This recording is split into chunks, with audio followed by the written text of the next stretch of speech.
Welcome back to GoodKnit Kisses. I'm your host, Kristen, and today we're going to talk about Zippy and Zippy corners. We're going to work on a pattern together. I hope you're ready. You're going to need 4 Zippies, 1 set of corners, and some super bulky yarn.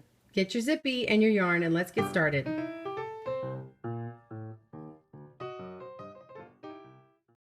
Want to make sure that the groove is on the outside.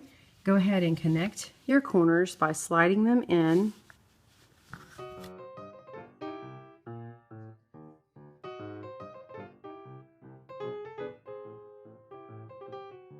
The third loom, and when you get to the third loom, go ahead and connect your last 2 corners. Okay, we've connected those, and then the best way to get this one on is make sure that you have the grooves out, and then you want to slide them in at the same time and feel that click in. All right, to start on our Zippy, we're going to make a slip knot. This is how I make one. You can make it however way you want. We're going to stick it on the first peg. Now, this can be the first peg, and you can move left to the left and go clockwise, or to the right and go counterclockwise. Normally, I do patterns counterclockwise, and it identifies with needle knitting well. But if you are left-handed, making it counterclockwise will work for you on this. I'm going to make it to the left, which is clockwise, and you'll find that purling is easier. This pattern has lots of purls in it, and so we're going to go ahead and work clockwise. So we're going to E-wrap.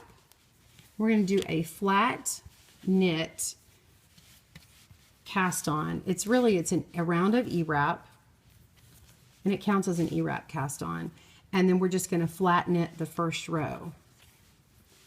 So just go all the way around, and I'm probably going a little tighter than I should, but the Zippy can be quite a loose cast on just because it's so large of a gauge. So when we get back to 1, we're going to knit over.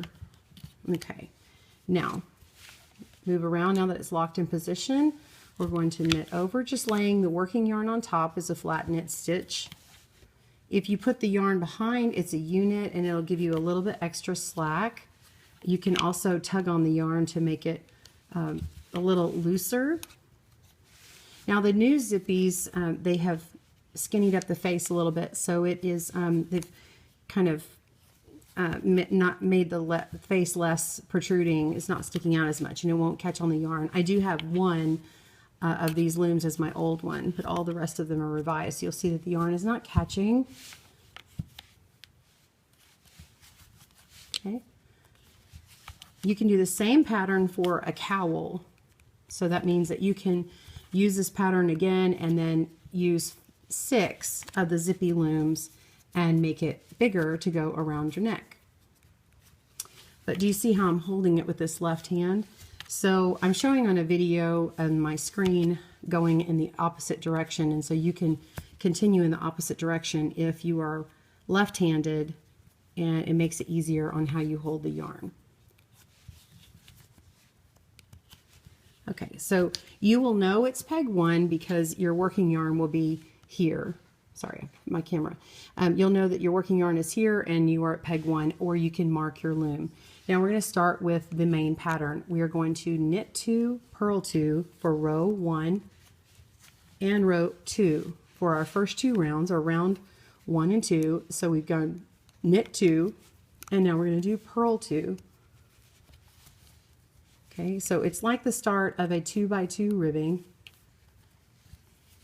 and then you continue to repeat. This is actually a double moss stitch. Okay, and then rounds 3 and 4, so I've done 2 purls. Rounds 3 and 4, we will switch. We'll do the opposite.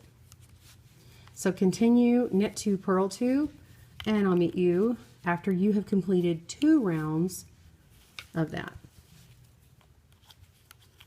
Okay, I've completed my 2 rounds, and now I'm on to round 3. Now we just finished doing 2 purl 2s. We are going to repeat purl 2 in this area right here, and then continue on with our pattern. So now we're just flipping it. We're saying purl 2, knit 2. So repeat purl 2, knit 2 for rounds 3 and 4.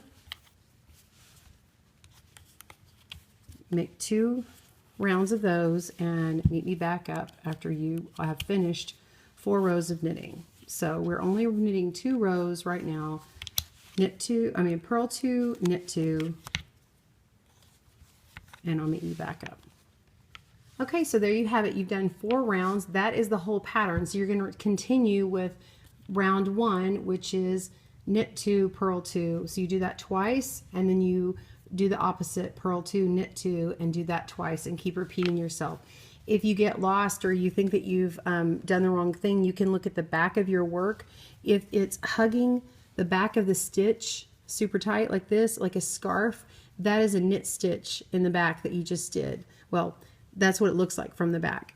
And then if it's purl, it will kind of, it'll be down lower and you have to pull these strands back, and you can see that I've got 1, 2, and so that one's ready for the next one. So if you get a little bit of ahead of yourself, you might have to go backwards, but you can count these and see. So you're going to continue this until you get about 8 inches. I believe I did 7 repeats, and then I did round 1 and 2 again, and I will have the pattern up for you. So you're going to continue now until you have 7 total repeats, and you can count those by these outward bumps here and know how many times you have them, and then you're going to add another 2 rounds. So we're going to show the modified bind off for this, and I'm going to show it in the normal direction, and you can totally use that bind off for this even though it's going in the different direction. Okay, pause your video and go ahead and finish knitting until you get about 8 inches, and then do the bind off. Okay, to get started on the modified drawstring bind off or gathered bind off, we are going to measure around our loom about 1.5 times, 1.5 to 2 times. Go ahead and cut your yarn.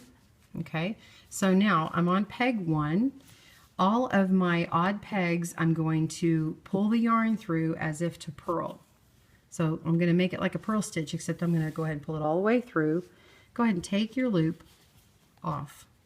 Now pass the yarn behind the peg on number 2 on all the even stitches, and go ahead and work through on all the odd. So pull that through, take it off, and skip, or with the working yarn behind the peg, slip that stitch behind the working, you know what I'm saying, pull it through. Okay, now we're going to pull the stitch off, and then skip, pull the stitch off, oops, and then skip,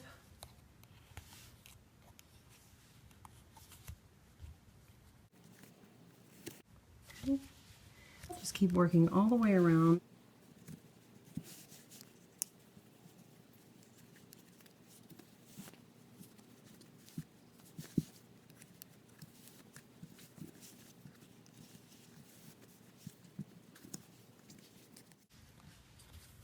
All right, now this was our peg, our first peg here, and we're going to go ahead and start knitting around, pulling as if to knit.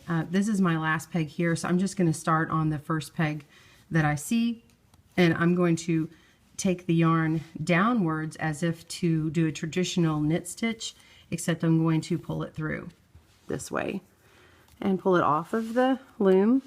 Do the same thing, put the working yarn above the stitch, pull downwards and pull it all the way through, take the loop off of the peg, same thing here, be sure and pull downward to make a loop, and then take it off the peg. Okay. And what this is going to do is reduce the amount of yarn that's at the crown or the top of your hat.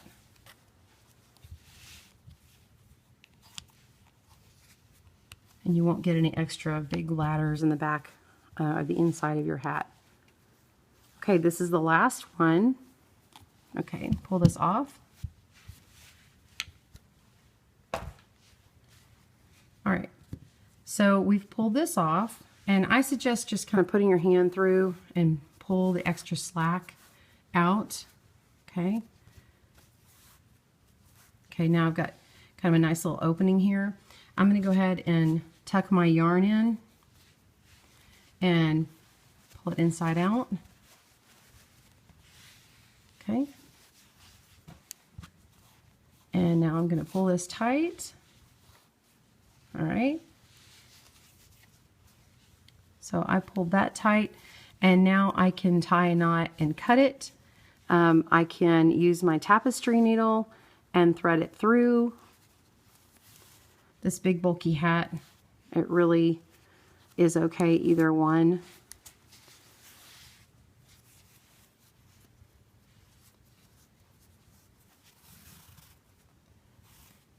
So if your yarn is super thick, I would suggest maybe going through and sewing through the top of here first to get a nice secure opening here. But mine is working really well.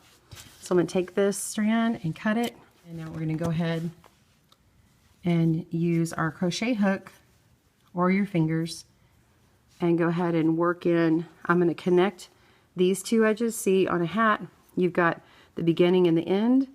And if you will take this and basically make your own loop, I'm going to take this and make a loop and go in the other cast on stitch, okay, and then come back around. I'm imitating and go back under where that loop is for the slip knot. I'm imitating that chain, and so it looks the same as all the other stitches. And so now I can go through and weave this in. Okay, so now that I've got that in there, flip our hat inside out, and you have got a super cute bulky hat.